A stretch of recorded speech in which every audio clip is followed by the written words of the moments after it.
Oh, my friend, are we here? Are we on? Oh, we are. Hello, hello. Yes, we are. Okay. All right. The kids are like, why do you keep changing shirts, Daddy? I'm like, well, that way I can keep track of my videos as I'm progressing through the Bible. And I'm like, okay. So the older they get, the quicker they are on these things. It's like, talk about us. I'm like, okay. I love my kids. They're adorable. They teach me new things every day. They teach me about the Father's love poured out upon His children. And they teach me about how to be a good dad and to be a good positive influence. Because I want them to be good influences. I want them to be the best parents they can be to my grandchildren someday.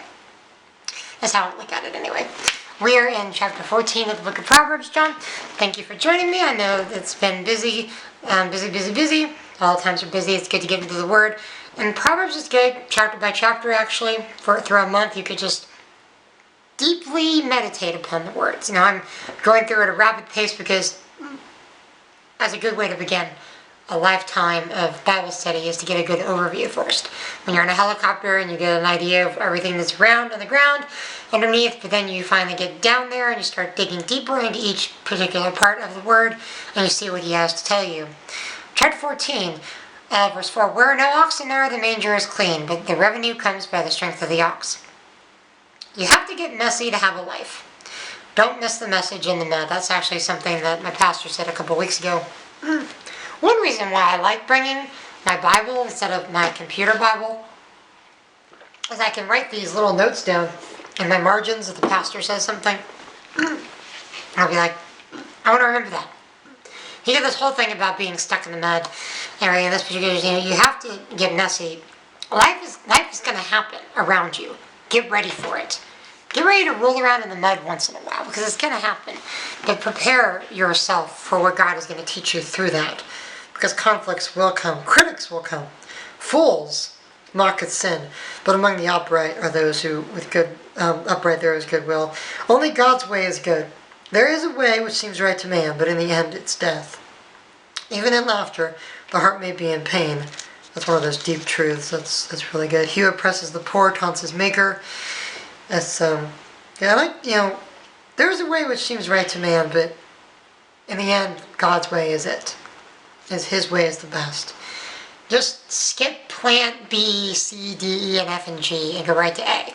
I remember one of my friends, Brian Taylor, was preaching or was just giving a little message in youth group one night, and he was talking about how he was hiking with his family in the mountains, and I think he saw a snake or something.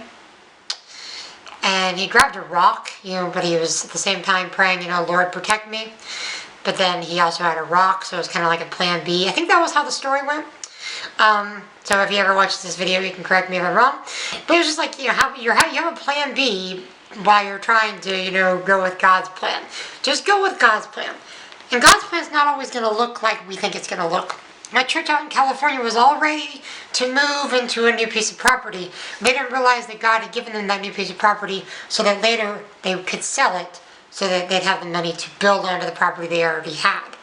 And it's a pretty cool story how it's going right now with that church. And I'm still keeping tabs with my church in California because I feel like my heart is born. My heart is still tied to that. Chapter 15, being kind. God is all-knowing. The eyes of the Lord are in every place, watching evil and good. Nothing is hidden from God. Nothing. Better is life with a little fear. Better is little with the fear of the Lord than a lot. It says that a lot. Better is to have a little than to have a lot. Chapter 16, commit your works to the Lord and your plans will be established. And make your heart be one with integrity. Make your plans established before the Lord. And that's what Proverbs is trying to do, is help us to establish ourselves in God. My kid just woke up from a nap and then walked over across the room and then went back to sleep on the other thing. It was like, oh, Daddy's preaching again. I guess I'll just close my eyes and go to sleep. Because that's what he does in church. No. Sometimes I just have to, pray and snore in tongues. No. Tongues? You said something about spiritual gifts. We'll get to that in the New Testament. Chapter 17. A little bit there. Oh, I love this. A friend loves at all times, and a brother is born for adversity. So never give up on your real friends. You know who your real friends are during those times of conflict, those days when you're going through a struggle. Those are when your real friends are there, when they're supporting you, when they're writing down prayer requests for you 2,000 miles away, and they keep you close to their heart. And when they're next door, when they come by just to see how you're doing. Those are the best kinds of friends you can have. The ones that call you out of nowhere. So do that today for some of your friends. Silent wisdom. And of course, more wisdom. Trust in his name. The name of the Lord is a strong tower. That's chapter 18. The end of chapter 18. With the fruit of a man's mouth, his stomach will be satisfied. He who finds a wife is a good thing and obtains favor with the Lord. The poor man utters supplications, but the rich man answers roughly. A man who has too many friends comes to ruin, but there is a friend who sticks closer than a brother. In chapter 19, more about being disciplined, about walking with integrity. Chapter 20, avoid fights that are not easily won. And I love verse 9. Who can say I have cleansed my heart and I am pure for sin? Nobody. Nobody. The hearing of the eye, hearing ear can hear, seeing eye can see. And Jesus expects us to know the Old Testament before we understand his messages and his sermons. But he expected the disciples to know the Old Testament. So why do we just stand by and say, oh, the Old Testament is the Old Testament, we don't need it anymore? It's only called the Old Testament because it was before Christ. But the Old Covenant, the Old Law, and we're under Christ now, yes. But he helps us fulfill all of that because the fulfillment is in him walking through us daily. I love the verse that says, the child is known by his doings. Verse 20, chapter 1, verse 3, to the righteous and justice is desired by the Lord more than sacrifice. To do righteousness and justice is desired by the Lord more than sacrifices. The best sacrifice you can give to God is you. Chapter 22, of course, more. I love this. 22, verse 6. Train up a child in the way that he should go, so when he is old, he will not depart from it. Prepare your child now for the future ahead. Waiting until they're teenagers is not a good idea. Beginning when they're little is the best thing. But any time is good. Like I said before, God used Moses. Moses was really old. God uses Timothy in the New Testament, and he was pretty young. God uses everybody, and he wants us to train up and be ready for him at all times. That was 22. Here, verses 19 through 21 is a reason for studying the Word. Because, you've gotten this far, now's a good time to get a reason for it. So that you may trust the Lord.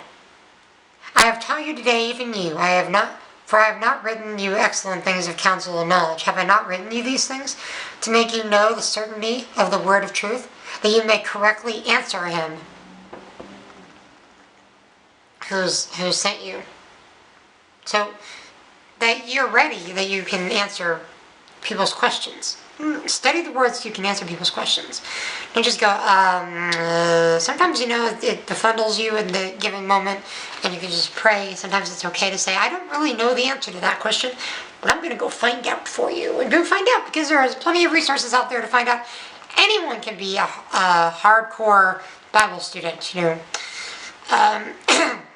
hardcore. It's holy and radical disciples. Core.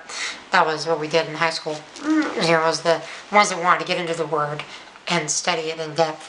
And I think we all should do that. Chapter 23, some more of that. Do not let your heart envy sinners. Surely there is a future, and your hope will not be cut off. 24, verse 27.